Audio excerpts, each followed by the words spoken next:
Assalamualaikum warahmatullahi wabarakatuh.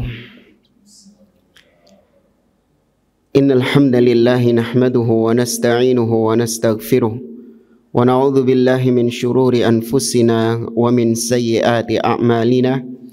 Man yahdihillahu fala mudilla lahu wa man yudlil fala hadiyalah.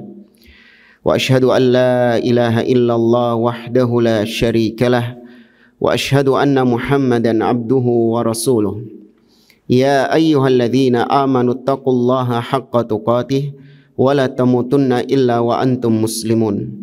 Ya ayyuhan nasu taqu rabbakumul ladzi khalaqakum min nafsin wahidah wa khalaqa minha zawjaha wa batha minhuma rijalan katsiran wa nisaa'a wattaqullaha alladzi tasaaluna bihi wal arham innallaha kana 'alaikum raqiba.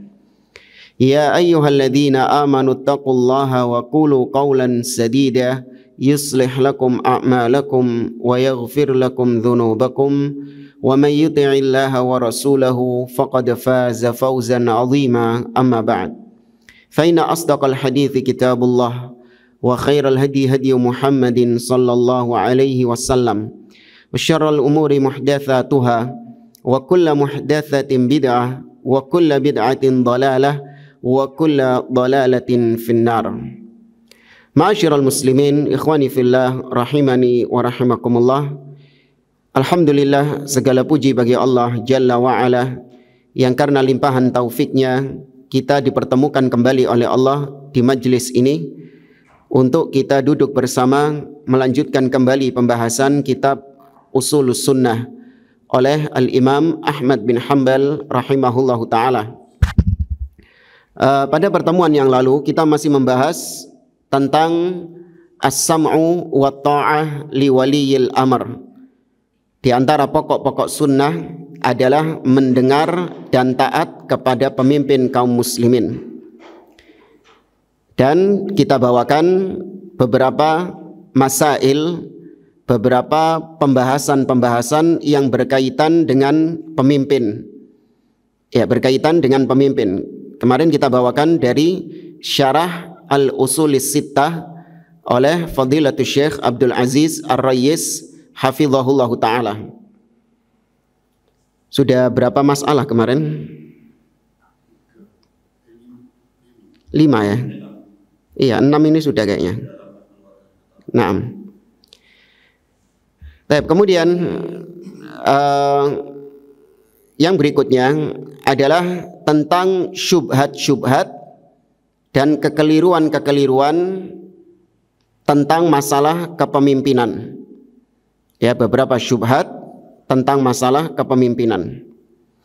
Asyubhatul ula, syubhat yang pertama, kata Syekh, dzakara Ibnu Hazmin fi kitabihi Al-Fisal annahu idza kana al-hakimu fasiqan zaliman wa adhan nasa fa innahu yukhraj alaihi min babil amri bil ma'ruf wan nahi 'anil munkar.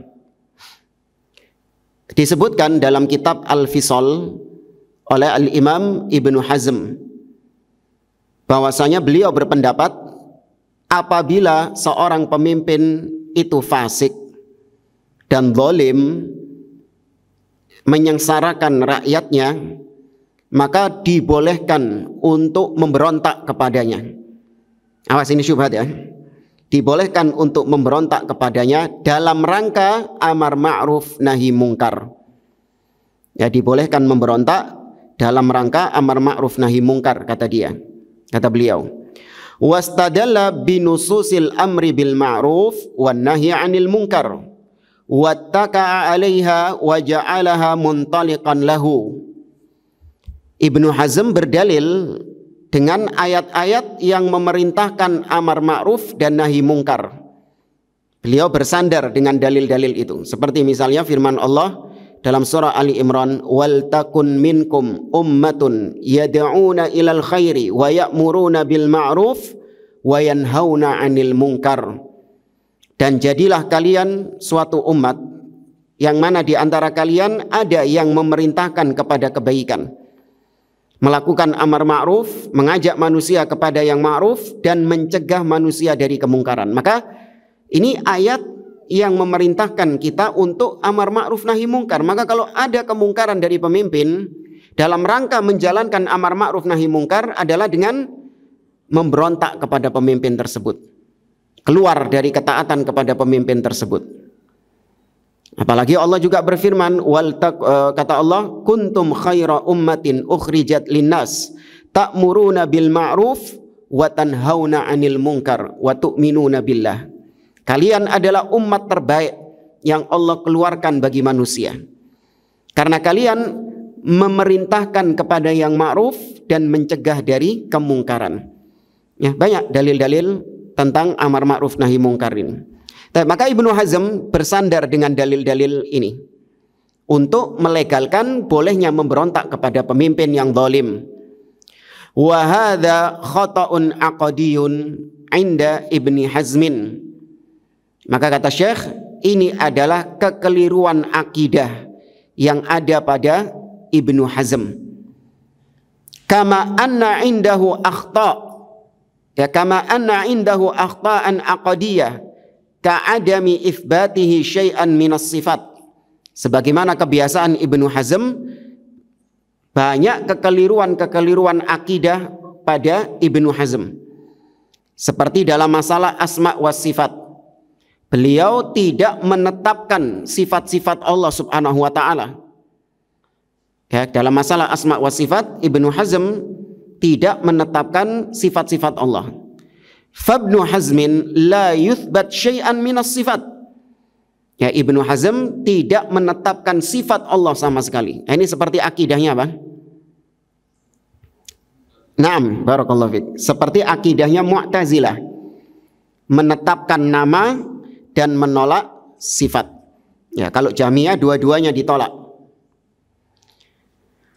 Lidha qala Ibnu Abdul Hadi al-Mutaakhir wa Ibnu Hazmin Jahmiyun jal. Oleh karenanya kata Ibnu Abdul Hadi, beliau mengomentari bahwa Ibnu Hazm ini adalah seorang Jahmiyah tulen. Ya, seorang Jahmiyah tulen. Li'annahu la yuthbat syai'an minas sifat. Karena dia tidak menetapkan sifat Allah sama sekali.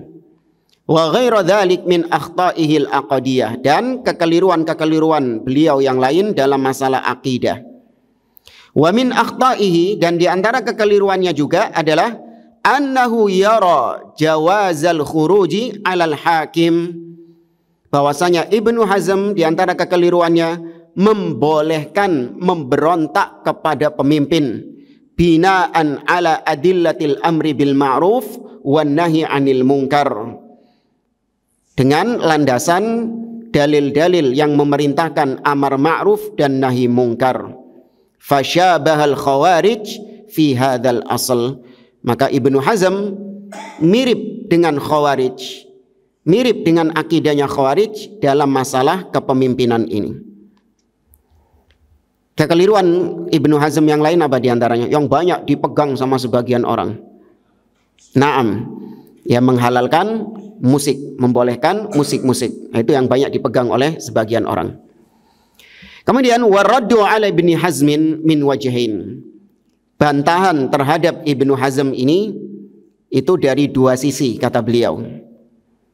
Ya, bantahan terhadap syubhat tadi dari dua sisi. Al-wajhul awal, sisi yang pertama, anna adillatal amri bil ma'ruf wan nahyi 'anil munkar adillatun 'amah wa adillatus sam'i wa ta'ati lil hakim adillatun khassah wal khass muqaddamun 'alal 'am. Dalil-dalil tentang amar ma'ruf nahi munkar itu sifatnya umum. Ya, dalil-dalil yang sifatnya umum. Sedangkan dalil-dalil yang memerintahkan untuk mendengar dan taat kepada pemimpin itu sifatnya dalil khusus. Maka dalam kaidah usul, yang khusus itu lebih diutamakan daripada yang umum. Ya, maka ini kebanyakan ahli bid'ah gitu. Mereka itu suka berdalil dengan dalil-dalil yang umum. Padahal ada dalil yang khusus, dilewati sama mereka. Ya, mereka sukanya berpegang dengan dalil-dalil yang umum. Ya, itu bantahan yang pertama. Kemudian yang kedua, anna ahlas sunnah mujmi'un ala hadha. Bantahan yang kedua untuk syubhat ini, bahwasanya ahlus sunnah sudah sepakat atas masalah ini, yaitu wajibnya mendengar dan taat kepada pemimpin dan larangan memberontak keluar dari ketaatan kepada pemimpin. Itu sudah ijma'. Wal ijma'u qat'iyyun fi dalalatihi kama bayyana hadha Ibnu Qudamah wal Ghazali wa Syekhul Islam Ibnu Taimiyah. Dan dalil ijma' itu adalah dalil yang qat'i, dalil yang pasti. Ya, karena kata Nabi SAW, lan tajtami ummati ala dhalalah. Umatku tidak akan mungkin bersepakat di atas kesesatan. Maka ketika para ulama sudah bersepakat, maka itu dalil, ya, itu dalil yang pasti.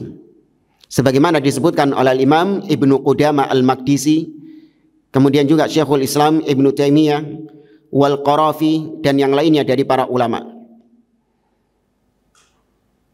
Baik, maka ini dua bantahan terhadap syubhat tadi. Baik, kita lanjutkan syubhat asyubhatut tsaniyah, syubhat yang kedua. Thabata fil Bukhari min hadithi Abdullah ibn Amr ibn al-As anna Nabiya sallallahu alaihi wasallam qala man qutila duna malihi fahuwa syahid. Telah syah riwayat dari Imam Al-Bukhari dalam Sahih Al-Bukhari dari hadis Abdullah bin Amr ibn al-As bahwa Nabi sallallahu alaihi wasallam bersabda, barang siapa yang tewas terbunuh karena mempertahankan hartanya, maka dia syahid. Ya, barang siapa yang terbunuh karena mempertahankan hartanya, maka dia syahid. Faqala Ibnu Hazmin wa ghairuh. Maka berkata Ibnu Hazm dan yang lainnya, idza aradal hakim an yadlima ahadan falyuqatilhu. Fa in qutila fa innahu yamutu syahidan. Maka dalam dari hadis tadi, kata Ibnu Hazm, apabila ada penguasa yang ingin untuk mendolimi rakyatnya, maka wajib untuk melawan kepada penguasa itu. Kalau rakyat ini ketika melawan kepada penguasa, mereka mati terbunuh, maka mereka apa? Syahid. Ya. Demo ini misalnya melawan kezaliman penguasa, ya, dilawan sama aparat, ya, dilawan sama aparat penguasa ini. Kemudian demonstran ini akhirnya ada sebagiannya yang tewas terbunuh, maka yang tewas terbunuh ini adalah syahid, kata Ibnu Hazm dan yang lainnya. Tapi ini syubhat. Hadisnya sahih. Wa hadza, kata Syekh, wa hadza ghalat. Maka ucapan Ibnu Hazm ini adalah kesalahan, kekeliruan min aujuh, dari beberapa sisi kekeliruannya. Ini bantahannya. Al-wajhul awal, sisi yang pertama bantahannya, anna haditha Abdullah ibn Amr ibn al-As am wa adillatus sabri ala jawril hakim adillatun khasah wal khas muqaddamun alal am. Hadis tadi, barang siapa yang tewas terbunuh karena mempertahankan hartanya maka dia syahid, ini hadis yang umum. Sedangkan hadis-hadis yang memerintahkan untuk bersabar dengan kezaliman penguasa, itu hadis yang khusus, dalil yang khusus.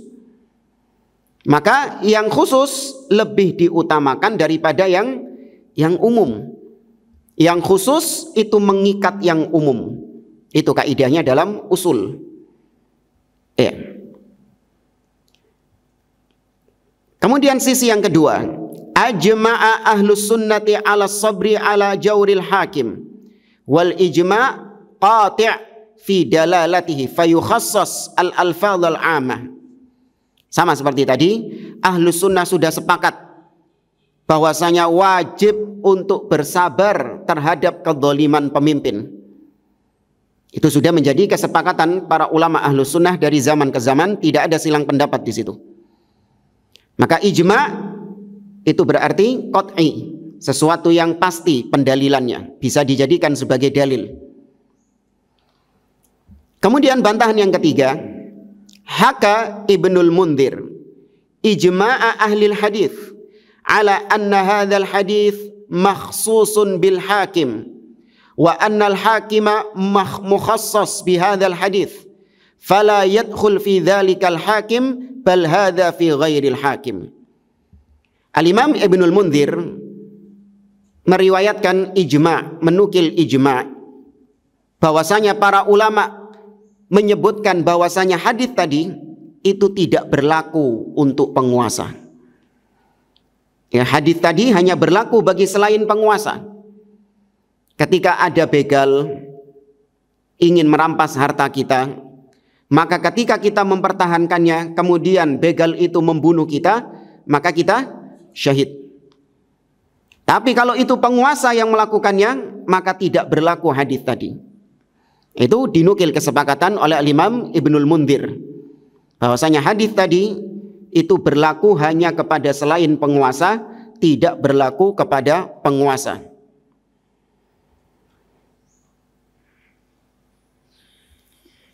Baik, asyubhatu tsalitsah, syubhat yang ketiga. Yaqulu ba'dhum, sebagian di antara ahlul bid'ah mengatakan, qad kharaja jam'un minat tabi'in fi fitnati Ibnil Ash'ath. Fadalla hadha ala annahu laysa fi hurmatil khuruj ala al-hakim ijma' bidalalati khuruji amthali haula.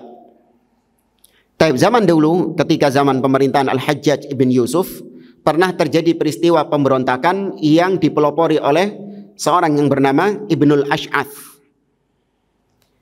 Peristiwa ini, pemberontakan ini melawan Al-Hajjaj ibn Yusuf ya pada tahun 81 Hijriyah. Ya pada tahun 81 ya benar, pada tahun 81 Hijriyah. Ya, pemberontakan yang dipelopori oleh Abdurrahman ibn Muhammad ibn al-Ash'ath. Nah, Ibnul Ash'ath ketika memberontak kepada Al-Hajjaj bin Yusuf itu didukung oleh beberapa tabi'in. Ya, ada beberapa tabi'in yang ikut dalam gerakannya Ibnul Ash'ath ini untuk memberontak kepada Al-Hajjaj bin Yusuf. Maka kata mereka, kata orang-orang ahli bid'ah, tuh buktinya banyak para tabi'in yang ikut memberontak kepada Al-Hajjaj bin Yusuf, ikut Ibnul Ash'ath ini. Maka berarti salah kalau kalian mengatakan ijma' harus mendengar dan taat kepada pemimpin, ijma' larangan untuk memberontak. Nggak ada, itu buktinya banyak para tabi'in yang ikut dalam pemberontakan Al-Hajjaj bin Yusuf. Al-Hajjaj bin Yusuf itu zalim atau kafir? Zalim. Ya, tidak ada yang mengkafirkan Al-Hajjaj bin Yusuf. Kalau zalim, na'am, sudah ma'ruf, sudah terkenal kezalimannya Al-Hajjaj ibn Yusuf. Namun tidak ada yang menghukumi Al-Hajjaj ibn Yusuf sebagai orang kafir.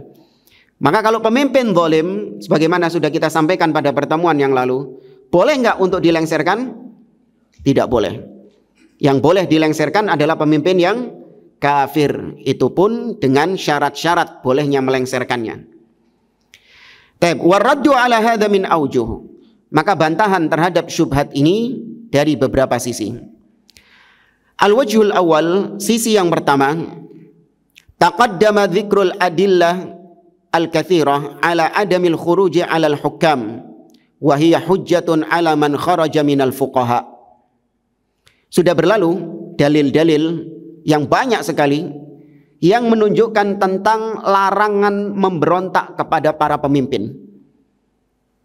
Dan itu hujjah yang membantah perbuatan para tabi'in tadi yang memberontak kepada Al-Hajjaj bin Yusuf. Karena dalil itu lebih didahulukan daripada perbuatan person-person. Kemudian yang kedua bantahannya, anna man naja min haula'il fuqaha nadima ala khuruji kama rawahu Ibnu Sa'ad bi isnadin sahihin an Ayyub as-Sakhtiyani. Kalau Anda baca sejarah pemberontakan Ibnul Ash'ath ini, para tabi'in, para ulama-ulama yang juga ikut dalam pemberontakan ini, mereka yang selamat dari fitnah Ibnul Ash'ath, dari peristiwa tersebut, mereka menyesal dengan perbuatannya. Mereka bertobat dari apa yang mereka lakukan. Ini pertobatan ini, penyesalan mereka ini diriwayatkan oleh Ibnu Sa'ad dengan sanad yang sahih dari Ayyub As-Sikhtiyani. Kemudian bantahan yang ketiga, anna ahlas sunnah ajma'u ba'da dzalika ala adami jawazil khuruj 'alal hakim. Setelah terjadi pemberontakan tersebut, maka para ulama kemudian bersepakat haramnya memberontak kepada pemimpin. Fan aqadal ijma' ala adami jawazil khuruj 'alal hakim ba'da fitnati Ibnul Ash'ath. Maka telah terjadi ijma' setelah fitnah Ibnul Ash'ath ini. Ya, telah terjadi kesepakatan larangan memberontak kepada pemimpin. Waqad naqalal ijma' Abu Bakrin ibn Mujahid. Dinukil ijma' oleh Abu Bakar ibn Mujahid, juga dinukil oleh Al-Imamun Nawawi dalam syarah Sahih Muslim oleh Imam An-Nawawi. Demikian juga Al-Imam Ibnu Taimiyah rahimahullah dalam kitabnya Minhajus Sunnah. Disebutkan pula ijma' oleh Ibnu Hajar dalam kitabnya Tahdzibut Tahdzib. Ya, dan yang lainnya.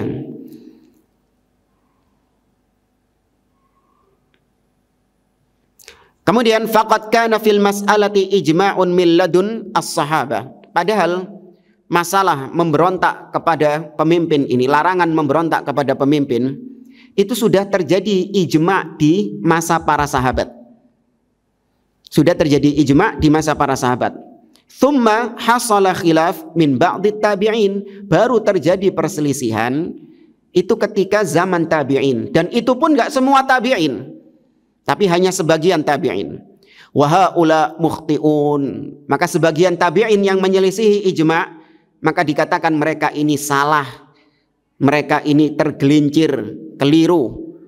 Wa mukhalifuna lil ijma'is sabiq. Mereka menyelisihi ijma' yang sudah ada sebelumnya.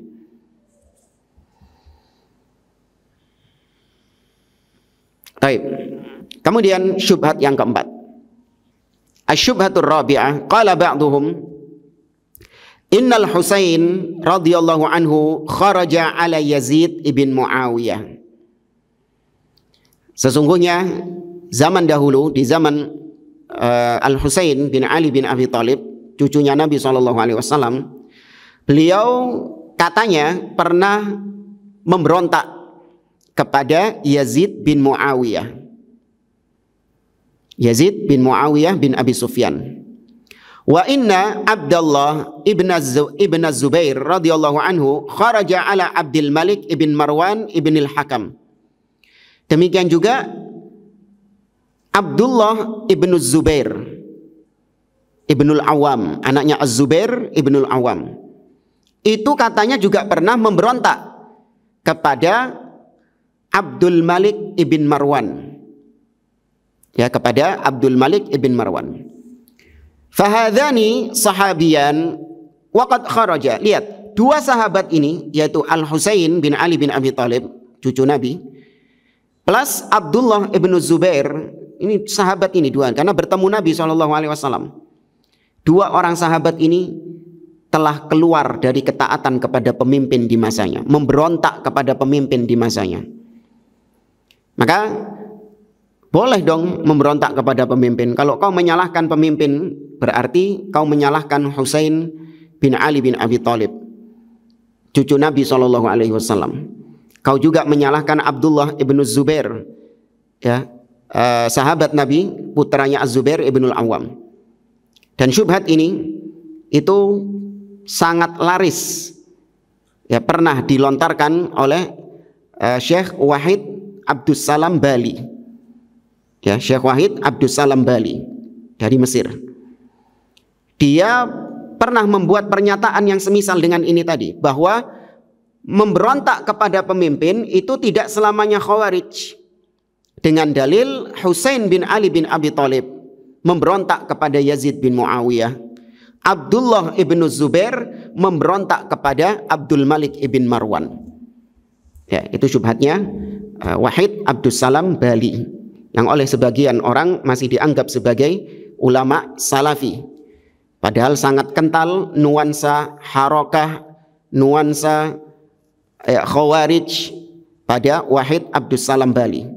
Ya, bisa lihat bantahan Syekh Abdul Malik Ramadhani terhadap Syekh Wahid Abdus Salam Bali. Baik, amal jawab ala syubhah khurujil Husain radhiyallahu anhu wa ala syubhati khuruji Abdullah ibn Zubair radhiyallahu anhu fabitariqain. Maka untuk menjawab dua syubhat ini, kata beliau, dengan dua cara. At-tariqul awal jawabun mujmal. Cara yang pertama adalah jawaban secara global. Ya, jawaban secara global ini terbagi lagi menjadi dua. Ya, saya ulangi, menjawab syubhat ini dengan dua cara. Cara yang pertama adalah jawab mujmal, jawaban yang global. Dan yang kedua adalah jawaban yang terperinci. Nah, kita jawaban yang global dulu ini. Nah, jawaban yang global min wajhain, terbagi lagi menjadi dua. Al-wajhul awal, yang pertama, anna hadzaini sahabiyain qad khulifa bi ghairihima minas sahabah. Dua orang sahabat ini, yaitu Al-Husain bin Ali bin Abi Thalib dan Abdullah ibn Zubair, menyelisihi para sahabat-sahabat yang lain. Kama thabata inda Ibni Abi Syaibah, sebagaimana diriwayatkan dari Ibnu Abi Syaibah an Umar ibn al-Khattab radhiyallahu anhu annahu naha 'anil khuruj.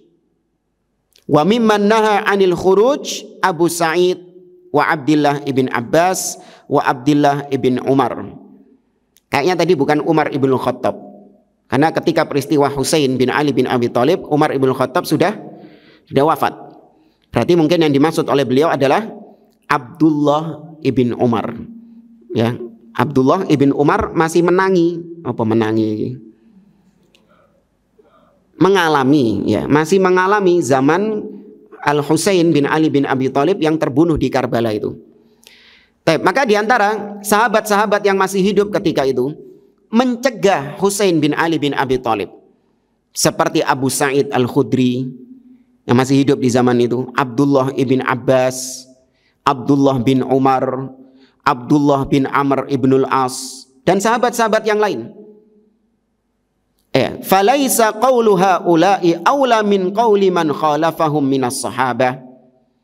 Maka seorang sahabat yang punya pendapat tersendiri itu tidak lebih baik daripada sahabat-sahabat yang lain yang memiliki pendapat juga yang lebih banyak. Paham maksudnya? Husain memandang bahwa keluar dari ketaatan kepada Yazid itu lebih baik.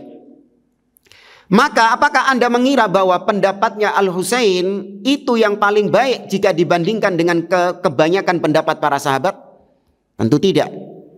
Ya, pendapat para sahabat itu lebih diutamakan daripada pendapat seorang sahabat yang menyelisihi mereka, yaitu yang dimaksud Husain bin Ali bin Abi Thalib. La siyama wal qa'idatu syar'iyyah annahu idza ikhtalafa as-sahaba ala qaulain fayu'khadul ashbah bil kitabi was sunnah. Apalagi ada sebuah kaidah syar'i. Ini kaidah penting. Para sahabat itu maksum enggak? Tidak. Bisa salah enggak para sahabat? Bisa salah. Tapi kesepakatan para sahabat bisa salah? Tidak. Apa yang disepakati oleh para sahabat itu hak. Sedangkan individu-individu sahabat maka bisa salah.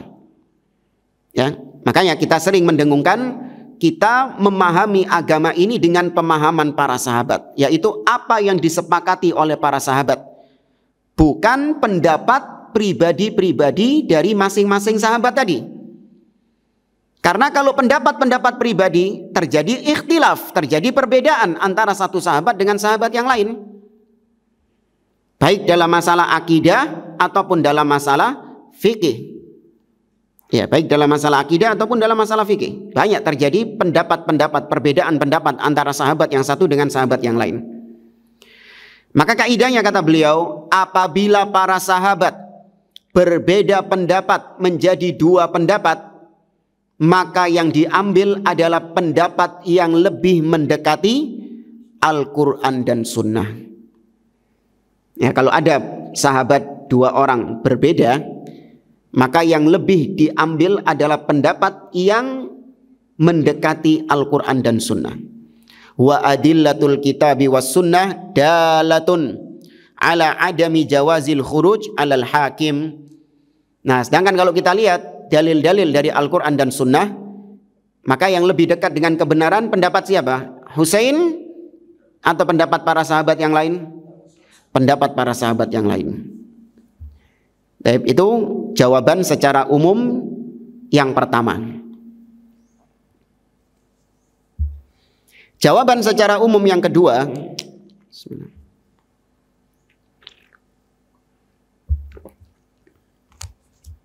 yaitu annal ijma' in aqada ba'da fitnati Ibnil Ash'ath ala adami jawazil khuruj alal hakim.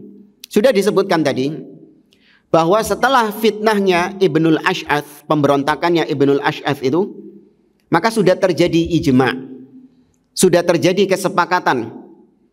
Tidak ada lagi yang berselisih tentang masalah boleh atau tidaknya keluar dari ketaatan kepada pemimpin. Wis, jangan diungkit-ungkit lagi di zaman sekarang. Oh, itu buktinya Husain memberontak kepada Yazid. Loh, sak marine iku wis dadi ijma'. Kamu ini hidup di zaman kapan? Kamu hidup di zaman sekarang. Sudah bertahun-tahun, ratusan tahun yang lalu para ulama sudah sepakat tentang larangan memberontak kepada pemimpin. Kalau tetap maksa, itu Husain keluar dari Yazid bin Muawiyah. Itu kita katakan, bisa kita katakan belum ijma'. Padahal sudah ijma' sebelumnya. Nah, sekarang jadi masalah ini zamanmu sekarang loh. Iya, zaman sekarang kita ini loh. Itu sudah terjadi ijma'. Tapi itu sisi yang kedua, jawaban secara global dari syubhat tadi.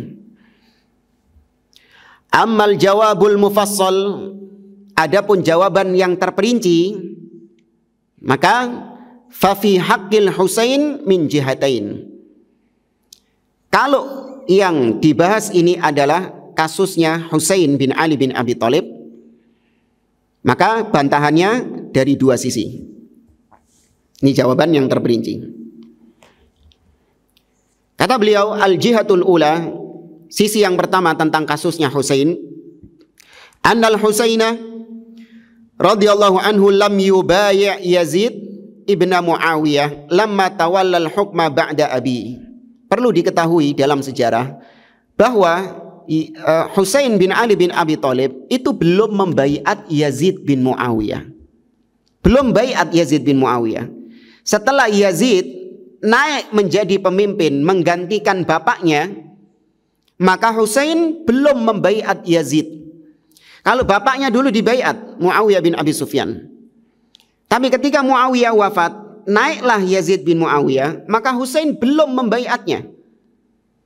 Fahuwa lam yubai' muta'awwilan. Kenapa belum dibaiat? Karena ada takwil. Ya, karena salah takwil. Ya, bukan karena penyimpangan, bukan. Tapi karena keliru dalam mentakwil. Walidha lamma kharaja alaihi in sahhal qaul bil khuruj dzalika binaan ala annahu lam yubayi'hu. Oleh karenanya ketika Husain memberontak keluar, tidak taat kepada Yazid bin Muawiyah, kalau memang benar ya, nanti padahal nggak benar ya, tapi tanazulan, ngikut mereka lah. Mereka mengatakan bahwa Husain itu memberontak keluar dari, ya sudahlah, kalau memang benar ucapan seperti ini, maka Husain bin Ali bin Abi Thalib khuruj, keluar dari Yazid bin Muawiyah itu karena Husain beranggapan bahwa saya belum baiat Yazid. Apa maksudnya ya? Saya belum baiat Yazid, maka tidak ada kewajiban bagiku untuk mentaati Yazid bin Muawiyah. Ya, ini salah, tapi salah karena takwilnya tadi. Wa sababu adami bai'atihi lahu annahu kana muta'awwilan. Dan kenapa Husain tidak mau membaiat Yazid? Karena tadi salah takwil.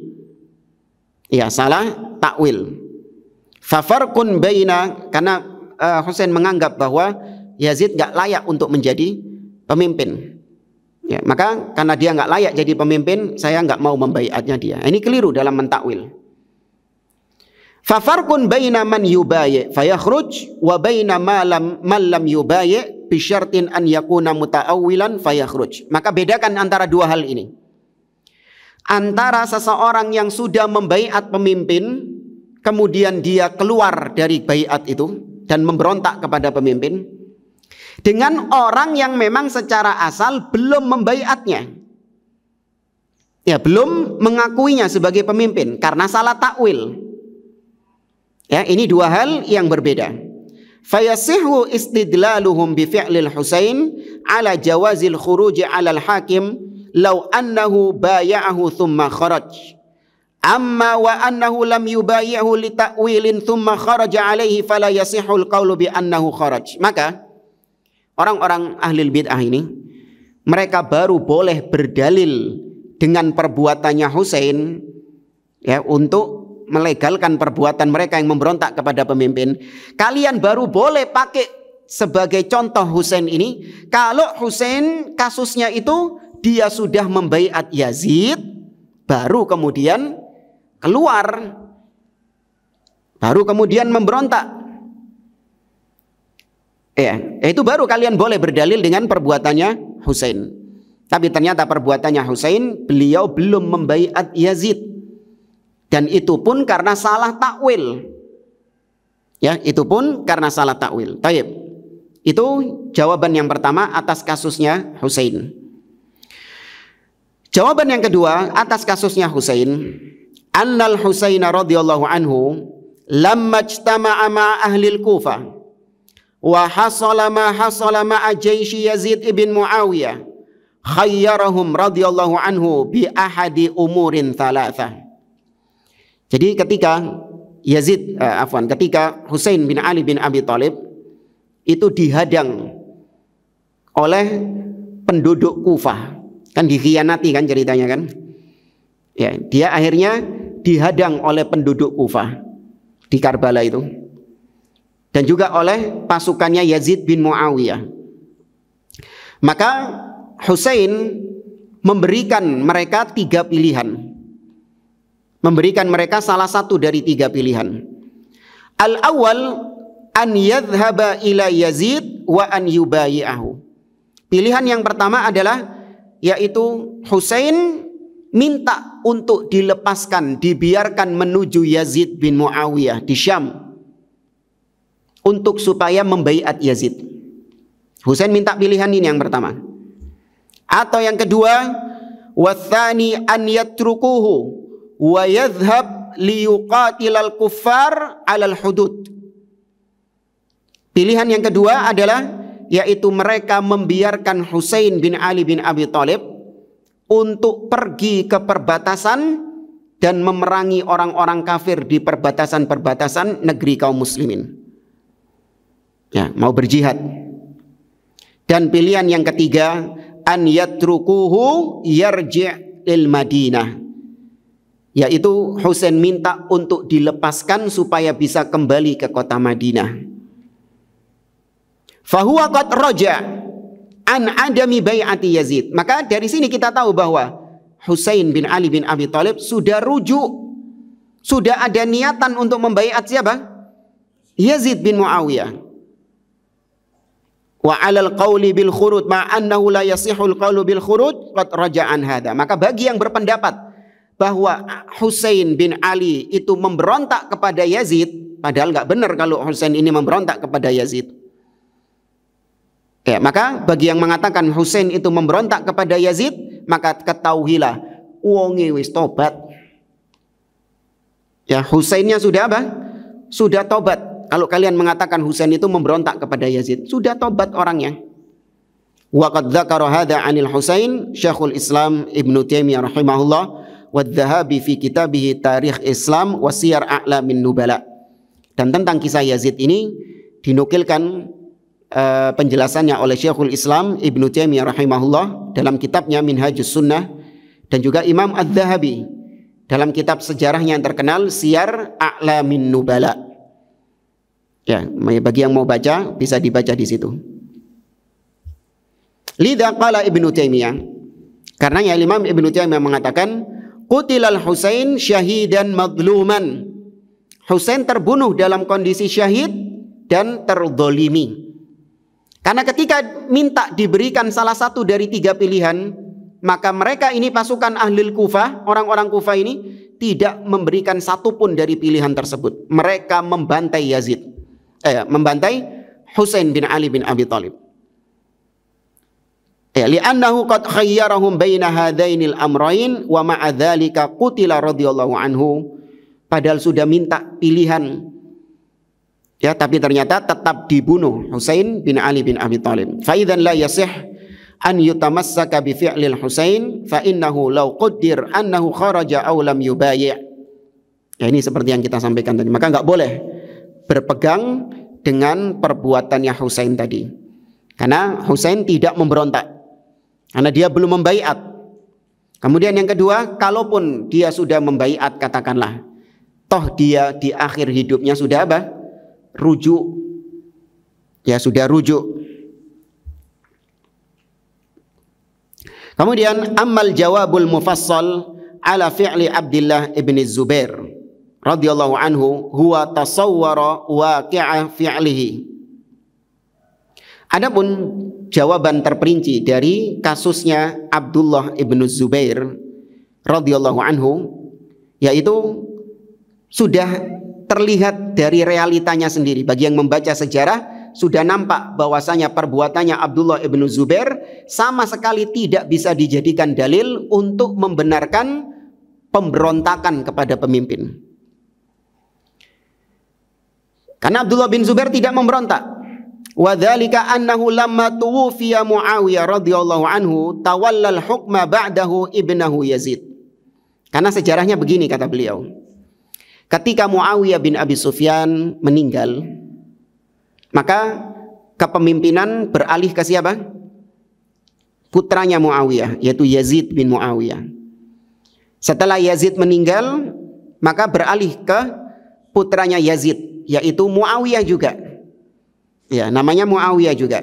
Jadi cucunya Muawiyah bin Abi Sufyan itu juga Muawiyah namanya. Jadi Muawiyah bin Yazid bin Muawiyah bin Abi Sufyan. Baik, wa kana rajulan salihan wa qila lam yabqa fil hukmi illa 40 yawman thumma mat. Muawiyah bin Yazid, bukan Muawiyah bin Abi Sufyan ya, putune. Muawiyah bin Yazid itu dikatakan dalam sejarah adalah seorang yang soleh. Berbeda dengan Yazidnya. Kalau Muawiyahnya ini adalah seorang yang soleh. Namun kepemimpinannya itu hanya bertahan selama 40 hari saja. Kemudian beliau meninggal. Falamma mat Muawiyah bin Yazid bin Muawiyah intahal hukm. Ketika Muawiyah bin Yazid meninggal, maka selesai sudah, tidak ada lagi yang memimpin ketika itu. Artinya kosong dari kepemimpinan. Ya, kosong dari kepemimpinan. Walam yubai' li hakim, dan tidak ada pemimpin yang dibaiat ketika itu. Fa fi hadhil fatrah nada Abdullah ibn Zubair bil hukmi. Maka ketika masa kekosongan inilah Abdullah ibn Zubair kemudian mengajak kaum muslimin untuk membaiat dirinya menjadi pemimpin, mendeklarasikan dirinya sebagai pemimpin. Fastajaba lahu jami'u ahlil amsar. Maka kaum muslimin mengiyakan ajakan itu. Seperti ahlul Yaman, wa Mesir, wal Irak, orang-orang Irak, kaum muslimin di Irak, Ya, mereka menyepakati kalau Abdullah ibn Zubair sebagai pemimpinnya. Illa al-Urdun, ya kecuali al-Urdun, ya al-Urdun Palestina dan sekitarnya. Maka faidan huwa lam yakhruj ala Muawiyah ibn Yazid wa huwa fi hukmihi. Maka nggak bisa dikatakan Abdullah ibn Zubair ini memberontak kepada Muawiyah, karena Muawiyahnya ini sudah meninggal, baru kemudian Yazid yang naik menjadi pemimpin.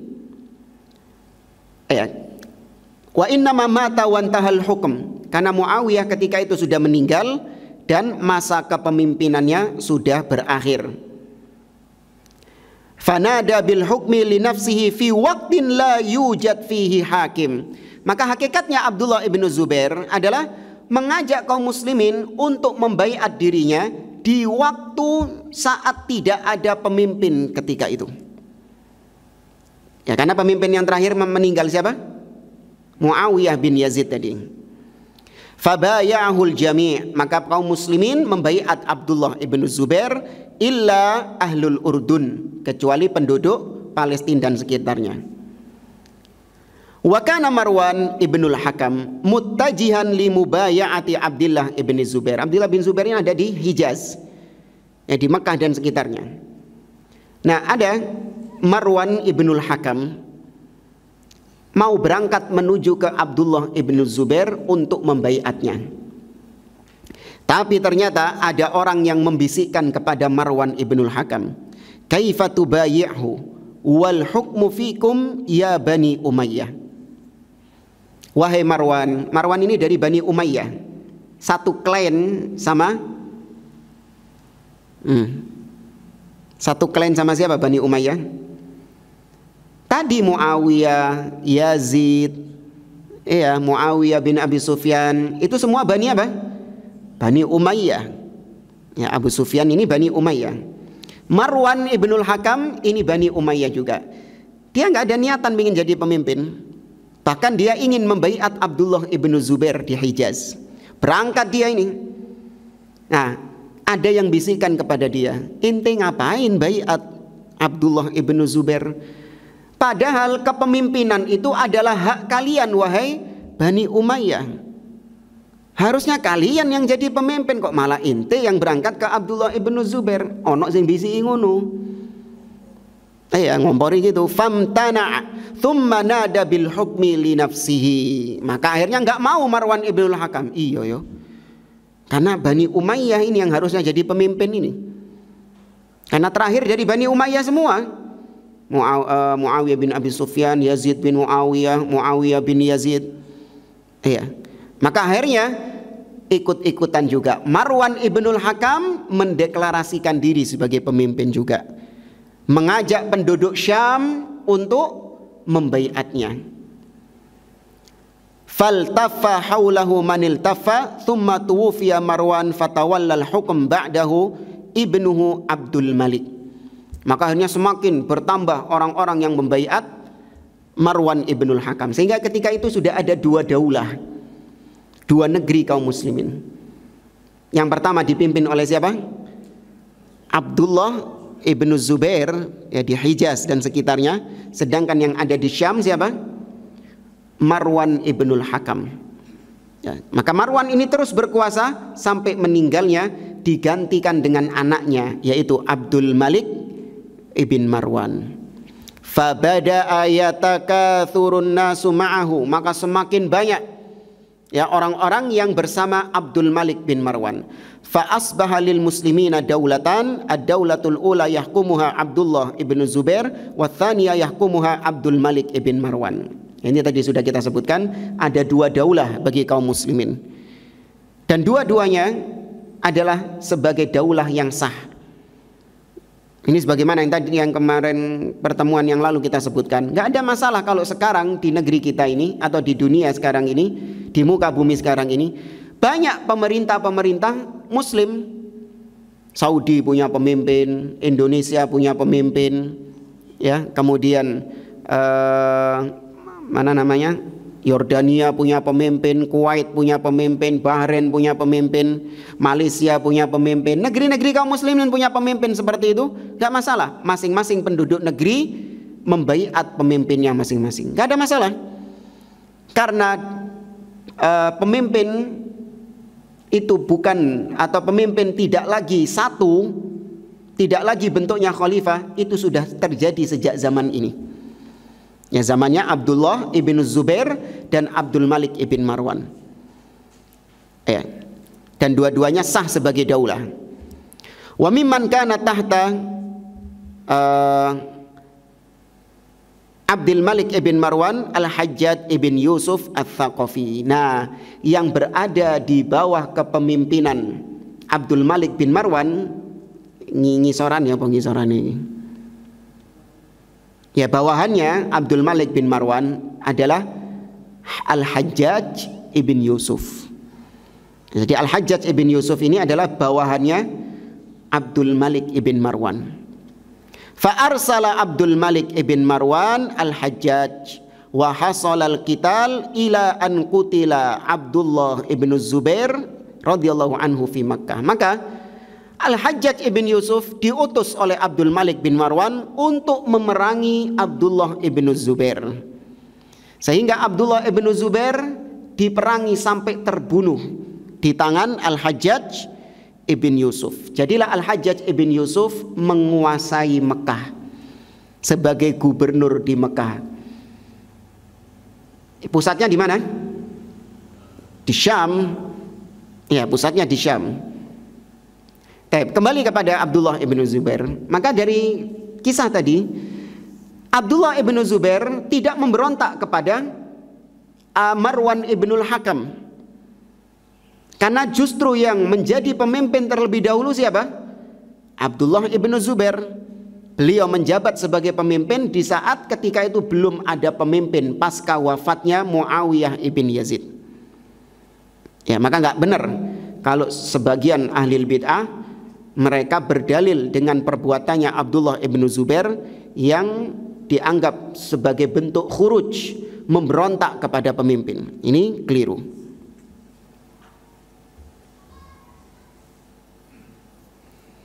Taib jamaah rahimani wa rahimakumullah. Pembahasan-pembahasan berikutnya ini anak kira sudah berlalu ya. Bukan sudah berlalu, artinya hanya pengulangan saja, penekanan saja. Seperti misalnya masalah yang ketujuh, kemarin masalah ke-6, ini masalah yang ketujuh, yaitu tidak boleh la yajuzu azlul hakim li fisqihi. Tidak boleh melengsarkan pemimpin karena kefasikannya. Pemimpin berbuat fasik gak boleh dilengsarkan. Pemimpin baru boleh dilengsarkan ketika apa? Ketika kafir, dengan kekafiran yang nyata, baru boleh dilengsarkan. Itu pun dengan syarat-syarat, ya, yaitu tidak menimbulkan mudarat yang lebih besar ketika pemimpin yang kafir ini dilengsarkan. Tapi kalau menimbulkan mudarat yang lebih besar ketika proses pelengserannya, maka tidak boleh dilengsarkan. Tapi tetap bersabar. Ya, meskipun tidak dilengsarkan, statusnya siapa pemimpin ini? Ulil amri atau bukan? Yang kafir ini loh. Bukan sebagai ulil amri. Kita tidak membaiatnya. Ya, tidak kita yakini sebagai ulil amri. Namun hanya kita taati sebatas yang maslahat saja bagi kita. Ini sudah berlalu ya. Kemudian juga sudah berlalu tariqatu tawallil hukm an ahli sunnah, yaitu mendapatkan kepemimpinan, proses mendapatkan pemimpin itu diraih dengan dua jalan. Yang pertama adalah al-ikhtiyar, yaitu dengan memilih, dan yang kedua adalah dengan al-ittirar, dengan memaksa. Enggak, pilihan dan paksaan, makso. Nah, yang pilihan itu terbagi lagi menjadi dua. Yang pertama adalah istikhlaf, pemimpin sebelumnya menunjuk pemimpin setelahnya. Atau yang kedua dengan musyawarah ahlul hilli wal aqd, Ya, musyawarah orang-orang yang ya punya kompetensi di dalamnya. Ahlus syura. Ini cara yang pertama tadi, ikhtiar dengan memilih pilihan. Sedangkan al-ittirar itu adalah dengan as-saif misalnya, dengan pedang. Seorang mendapatkan kepemimpinan dengan cara melengsarkan pemimpin sebelumnya. Ini cara yang tidak syar'i. Kalau yang tadi cara yang syar'i. Tapi kalau al-ittirar ini cara yang tidak syar'i. Demikian juga dengan kathratul aswat.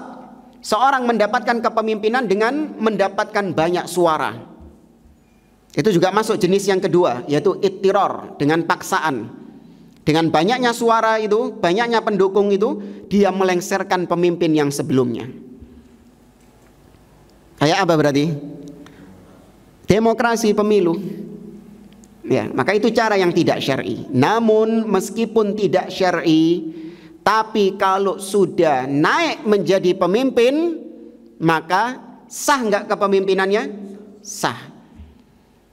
Ya, kepemimpinannya tetap sah. Wajib mendengar dan taat kepada pemimpin tersebut. Nah, wallahu a'lam.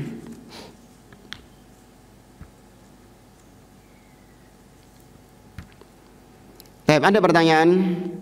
Kalau ada yang mau bertanya silakan. Di sini kita sudah tuntaskan permasalahan-permasalahan berkaitan dengan kepemimpinan. Insyaallah pada pertemuan berikutnya kita melanjutkan kembali kitab Al-Usulus Sunnah ke bab yang berikutnya. Ada pertanyaan, bagaimana jika bekerja di salah satu perusahaan yang mewajibkan mengenakan atribut-atribut Natal walaupun karyawan tersebut seorang muslim? Apakah boleh untuk tidak ditaati perintah dari pemimpin perusahaan tersebut? Bagaimana sikap yang dapat diambil? Nah, atribut-atribut Natal itu termasuk ciri khas dari orang-orang kafir. Itu adalah simbol-simbol mereka, ciri khas mereka. Maka seorang muslim tidak boleh mengenakan simbol-simbol kekufuran. Apalagi simbol-simbol tersebut berkaitan dengan hari raya mereka. Maka itu bentuk tasyabbuh, menyerupai mereka. Nabi SAW bersabda, "Man tasyabbaha biqaumin fahuwa minhum." Barang siapa yang menyerupai suatu kaum, maka dia termasuk dari kaum tersebut. Demikian juga Umar ibnu Khattab radhiyallahu taala anhu. Beliau pernah mengatakan, "Ijtanibu a'da Allah al-yahud wan nasara fi a'yadihim." Jauhkan diri kalian dari orang-orang Yahudi dan Nasara yang merupakan musuh-musuh Allah, terutama pada perayaan-perayaan hari raya mereka. Fa inna sukhta yanzil alaihim fa akhsha ay yanzila alaikum. Karena murka Allah itu sedang turun kepada mereka ini. Maka aku khawatir kalau kalian ikut-ikutan, maka kalian juga kena murka Allah Subhanahu wa taala. Maka seorang muslim berlepas diri. Ya, maka dia wajib untuk menolak kalau bosnya memerintahkan untuk mengenakan atribut-atribut Natal. Dengan segala konsekuensinya, meskipun pahit, tetap dia tolak, dipertahankan. Ustadz, katanya kalau saya nggak pakai atribut ini, saya dipecat. Ya, maka kita katakan, "Naam." Kalau memang konsekuensinya dipecat, pecat. Karena mempertahankan agama ada pengorbanan jamaah. Iya, butuh pengorbanan. Lah kok enak Anda pingin gak berkorban tapi juga pingin mempertahankan agama? Mana sisi pengorbanannya? Mana sisi keseriusanmu untuk mempertahankan agama ini? Maka gak terlihat mana orang yang serius beragama dan mana orang yang main-main beragama. Gak terlihat di situ. Ya, jangan mengatakan, "Oh darurat Ustaz." Darurat apa? Mau dibunuh tak sama bosnya? Iya, gak ada darurat. Itu pun dipecat saja. Bisa mengajukan ke ini ya, Dinas Ketenagakerjaan, Disnaker. Bisa nggak seorang dipecat gara-gara menolak mengenakan atribut-atribut seperti itu? Wallahu a'lam. Ya, kalau bisa dipermasalahkan ya bisa dipermasalahkan. Ya, makanya lebih enak kerja sama muslim, Iya. Ojo telek ruwet kerja sama orang-orang kafir. Ya, tapi terkadang yang muslim juga nyuruh untuk mengenakan atribut-atribut seperti itu. Dalam rangka toleransi, ada muslim-muslim kayak gini. Saya sudah kerja sama muslim Ustaz. Tapi ternyata tetap tiap tanggal 25, tiap bulan Desember disuruh pakai atribut seperti itu. Maka haram hukumnya, nggak boleh. Tetap ditolak. Wallahu a'lam. Cukup? Baik, saya kira ini yang bisa kita sampaikan, kurang lebihnya mohon maaf. Aku qouli hadza wa sallallahu ala nabiyyina Muhammad wa ala alihi wa sahbihi ajma'in wa akhiru da'wana anil hamdulillahi rabbil alamin. Wassalamu alaikum warahmatullahi wabarakatuh.